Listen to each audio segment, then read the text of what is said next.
Listen, if you're in America and you want to buy a car, a house, or even take that dream vacation, you've got two options. You either let those purchases keep you broke, or you plan for them like the wealthy do. Most people in the US make the mistake of chasing big purchases with debt maxing out credit cards, stretching car loans, or barely scraping together a down payment on a house. That's why they stay trapped. Rich people, we budget differently. We buy big things without destroying our financial future. So today I'm going to share exactly how the wealthy buy cars, houses, and vacations without going broke. It's coming up. Hey, if you're new to the channel, welcome. I'm here to help you become financially free as fast as possible. And if you're already subscribed, thank you so much. I know there are literally thousands of other channels you could be watching, and I really appreciate you being here. All right, let's jump in. No. 1. First rule. Never finance what you can't afford. In the US, it's normal to finance everything: cars, furniture, even vacations on credit cards. But let me tell you, debt is a wealth killer. A car loses value the second you drive it off the lot. Vacations disappear the moment you're back at work. Why would you pay interest on something that doesn't make you money? Wealthy people either save up and pay cash or use financing strategically only when it benefits them long term, like real estate. Don't be fooled by 0% financing or other tricks. Ask yourself, can I afford to buy this right now without going into debt? If the answer is no, then don't buy it. Put a small down payment on a car. You're paying interest for years on top of the car's depreciation. Buy furniture on a credit card. You're making that company rich while paying high interest. Take a vacation on a credit card without the cash to pay it off immediately. You're essentially getting a loan at a high interest rate that you can't afford. That's a surefire way to stay broke. The rich understand that debt is a dangerous tool. Yes, sometimes it makes sense, but most people in the US abuse it because they don't know how to budget properly. I'll explain how to do that in step 2. But first, let's look at big purchase. No. 1. A car. Number 4, big purchase. Number 2, house. A house is different. It can be an asset if you buy smart, but most Americans overbuy and end up saving at least 20% down payment to avoid private mortgage insurance. Keep your mortgage payment under 28% of your gross monthly income. Don't forget closing costs, moving, maintenance, and property taxes. Wealthy people don't stretch themselves thin on a house. They buy what they can afford comfortably. Then let time and appreciation build wealth. 3. The 50/30ths. 20 budget. Modified for wealth. Here's how you should budget in America if you want to afford big purchases without going broke. 50% needs, rent, mortgage, groceries, utilities, insurance. 30% wants, lifestyle spending, dining out, entertainment, travel. 20% savings and investments. But here's the rich twist. When saving for a big purchase, you temporarily increase that savings category to 30 to 40%. That means cutting back once aggressively for a few months to stack cash faster.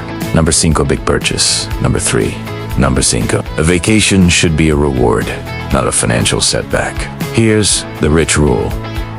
Save for it in a separate sinking fund. Example, if you want a $5,000 vacation in a year, put away about $420 a month. Never put a vacation on a credit card without the cash to pay it off immediately. Travel smart. Wealthy people leverage rewards points, credit card perks, and off-season discounts. That way you live big without bleeding money. 2.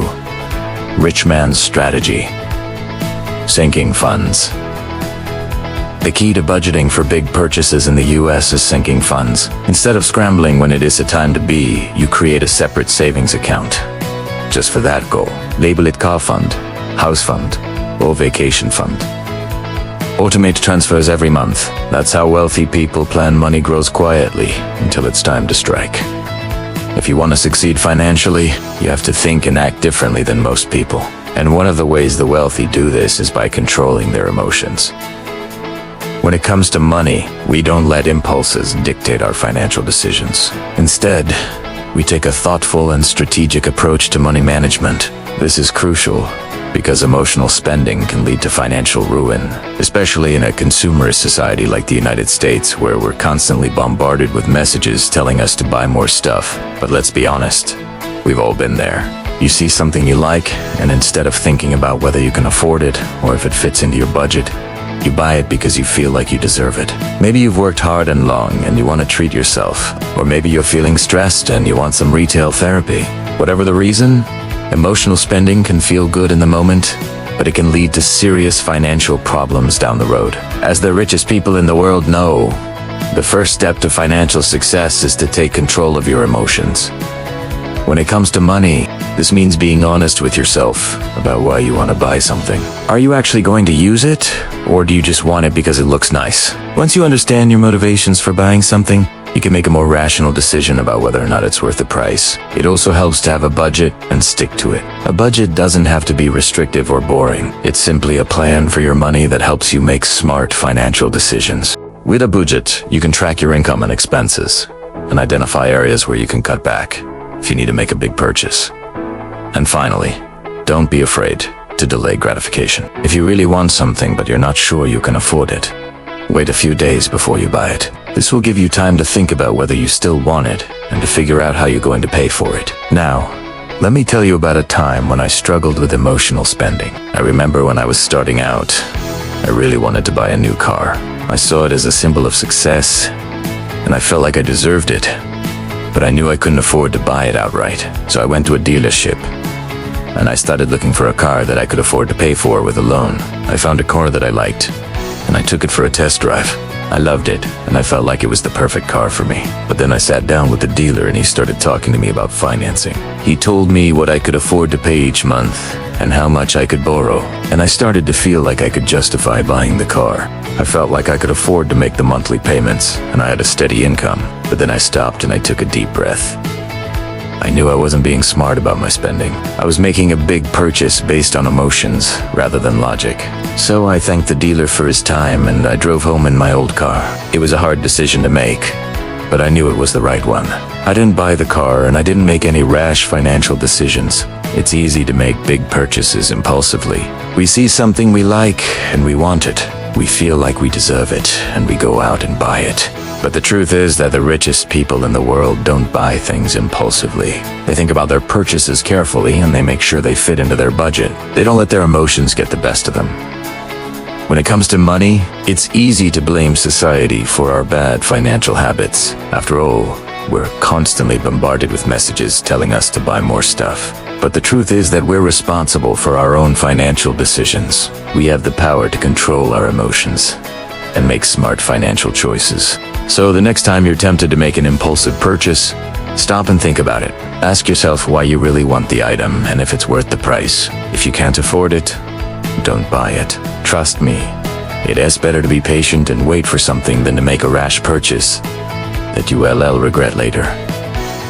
Final wealth perspective. Here's the truth.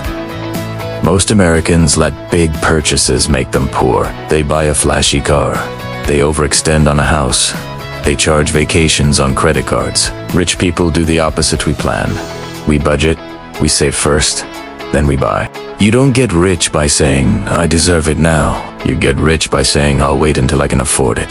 That discipline is the line between broke and wealthy in this country. All right, my friends. I hope you found this advice helpful. Now, it's your turn to take action. Remember, knowledge alone won't make you wealthy. It's what you do with that knowledge that counts. So I want to challenge you. Before you buy your next car, house, or trip, ask yourself, fam, am I budgeting like the broke or budgeting like the rich? Because the way you prepare for big purchases in America will either keep you free or keep you broke. The choice is yours. Now, before you go, if you got value from this video, hit that subscribe button right now. Don't just watch and forget this channel is about building wealth, breaking free from debt, and creating the life you deserve. Drop a comment below and tell me, what is the biggest financial goal you're reworking on right now? I want to hear from you, and I reply to as many comments as I can. And if you found this video helpful, give it a thumbs up. It tells YouTube to show it to more people who need this advice. Subscribe, comment, like do. All three, and let's grow rich together. Thanks for watching. I'll see you in the next video.